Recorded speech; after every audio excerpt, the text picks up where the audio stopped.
Hey guys, Nicole here with Obscure Reptiles and Caging, and today I'm going to be telling you all about corn snakes. So let's get started.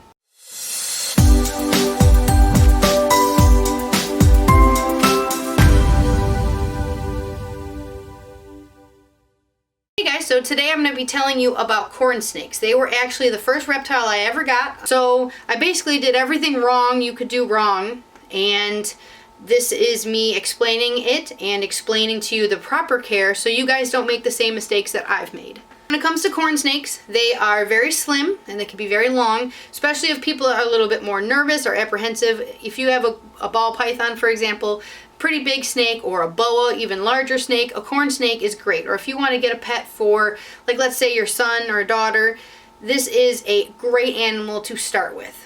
There's a few reasons why, and we'll go over all of them. One is they do stay very slim, and they can't really hurt you. Even if it bit you, for example, and was really trying to squeeze you, it really couldn't do any damage. These guys can live 10 to 15 years, so that's still a good commitment animal, but not like a ball python that, again, could live like up to 40. They've been documented to live, so it's still a great starter snake. I personally believe they are the best starter snake, and one of the reasons for that is they are great feeders. So a ball python, they're known for being picky. Boas are wonderful eaters most of the time, but they get very large, which could be intimidating to newer people, or if somebody wants to get this for their child, could be very intimidating to have an 8-foot long snake that's this big around. So a corn snake will only get about, this big around, and they get about 4 to 6 feet. Females get larger, males can get large, but generally you're only talking a 4 to 6 foot long animal, and it takes, like, let's say 5 years to get to that size. Another reason I believe that they are a great starter animal is because they are a lot more tolerant. So I don't believe in glass. I think all animals should be in bin racks or PVC or custom enclosures. So one of the mistakes I made was, what do all pet stores tell you? Put them in a glass tank. So I had AJ in a glass tank, and he did perfectly fine. He had perfect sheds. The temperature was good. It had a dome light, and it worked really well. But now that I have more knowledge and now that I know better, corn snakes, if I had to put one reptile species in a tank, it would be a corn snake, because they can tolerate a lot colder temperatures. When you actually breed them, you drop them to like crazy low temperatures. I'm not comfortable doing that, so I don't breed corn snakes. My ball pythons, if they go through brumation at like 89 degrees, and that freaks me out. I feel like it's too cold. So corn snakes can be a lot more tolerant, but if you're gonna get a corn snake, I would still recommend to do it correctly. I would still recommend to start them off in a bin, because they are very small as babies. And if you want a nice display, like you wanted the glass because you wanted to show off the snake, get a PVC enclosure. Get a custom made enclosure. And you can still see them, and you could have better temperatures, better humidities, and it would still be better for the animal overall. Make sure that whatever you do, it's escape proof, which again is a benefit of a glass tank, but it still doesn't hold the right temperatures and humidity. So when they're very small babies, you're going to want to keep them in something like a 6-quart bin. This is how small a 6-quart bin is. I have a 8-month-old corn snake in here, and she is still so small she can happily be in here.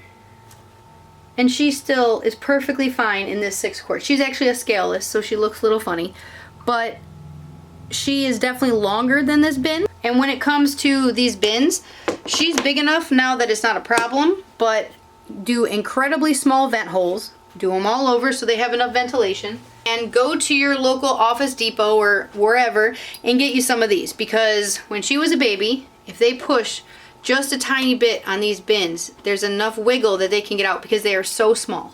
So make sure they can't escape. Put one on each side, or put them on all 4 sides, and make sure they can't get out. But something this small, I feed her every week. I feed her every 5 to 7 days, and she's growing nice and slow in the way that they're supposed to. They need a hot spot around 85, 88 degrees, and their cool side should be like in the lower 70s. They don't really work with, for example, like a ball python setup. That's why she's in the bottom of a different rack because it's a lot cooler there compared to like my ball python rack. So that's why they're so lenient when it comes to glass cages, because glass cages can be so cold.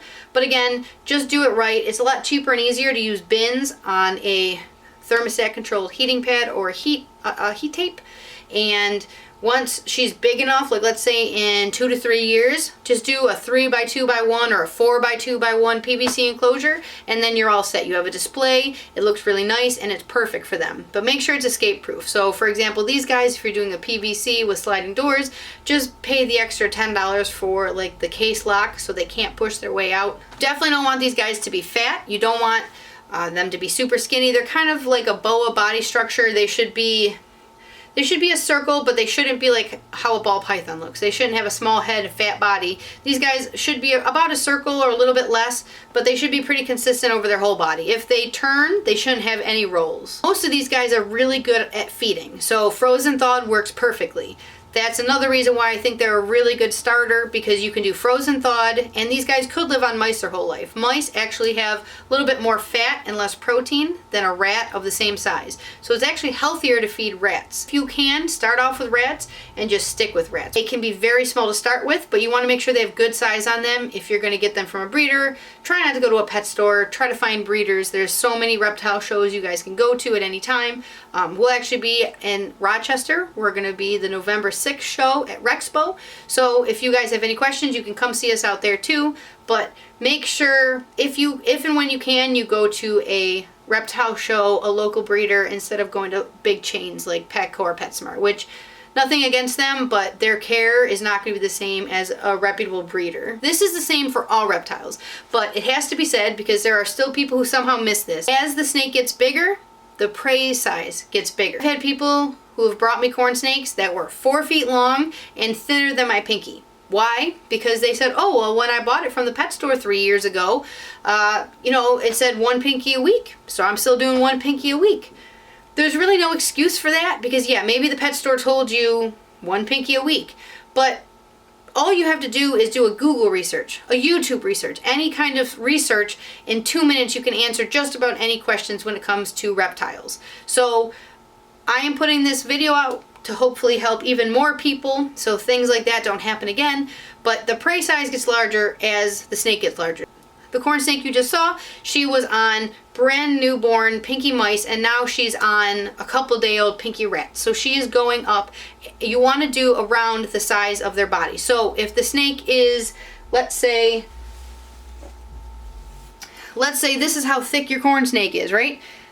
That is how thick your frozen thawed animal should be. So let's say this is a weaned rat. Whatever the thickest part of that corn snake's body is how big that meal should be. You really only have to do every 7 days with corn snakes. When they're babies, you do it a little more often, but you don't want to overfeed them. You don't want them to be fat, but you don't want them to be not getting enough at the same time. Most of these guys are very friendly. They're very good with handling. They're a little bit more active. They're not as slow going as ball pythons or like Dumeril's boas can be, but they're normally not too bad when it comes to handling. They can be jumpy and skittish as babies, but all of them are because they have no defense. Other than biting you, they have no way to protect themselves. And when they're very small babies and you are, to them, a huge monster, they could be more snippy. So give them time, work with them, don't give up just because that tiny little baby, struck at you.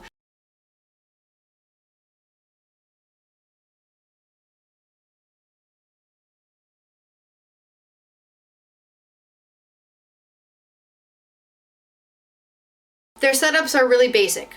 Water dish, a couple of hides, you can even do branches. These guys will climb. But just make sure that you give them at least a hide on the cold side and on the hot side, wherever your hot spot's going to be, and make sure you have a water dish. So the way I like to do it is I get water dishes with lips on the bottom. You can find these at Walmart for $1. So see how they have a lip on the bottom? I put these on the cold side, fill them with water so they're very nice and cool. Now the snakes, even the big ball pythons, still get underneath and will perfectly sit underneath this. So now they have a hide on the cold side, and then I will go and buy actual hides for the warm side. So depending on the size, I've got a bunch of different sizes, but I always have extra. These are hides. You can get them off. I get them from Reptile Basics. It's a website. But different sizes for different animals. I always get extra, but you put this on their warm side, and then you put the water dish with the lip on the cold side, so now you have a hide on both ends. You're going to be seeing a bunch of clips of corn snakes here. It's actually from my friend Caitlin over at Mosaic Corn. I'm going to put a link below so you guys can check out her page. She does breed them, so she has them available at different times, but she does all different kind of morphs. I just wanted to throw different morphs in here to show you the wide range of colors, which is another really good reason that corn snakes are really good starter snakes, because you can get them white, you can get them yellow, oranges, like her, she's red. You can get all different colors, variations, and patterns. That's it for this video. If you guys have any questions, you can put them in the comments below. If you haven't already, please subscribe. It really helps out. We do videos every single Wednesday. So we'll see you next Wednesday.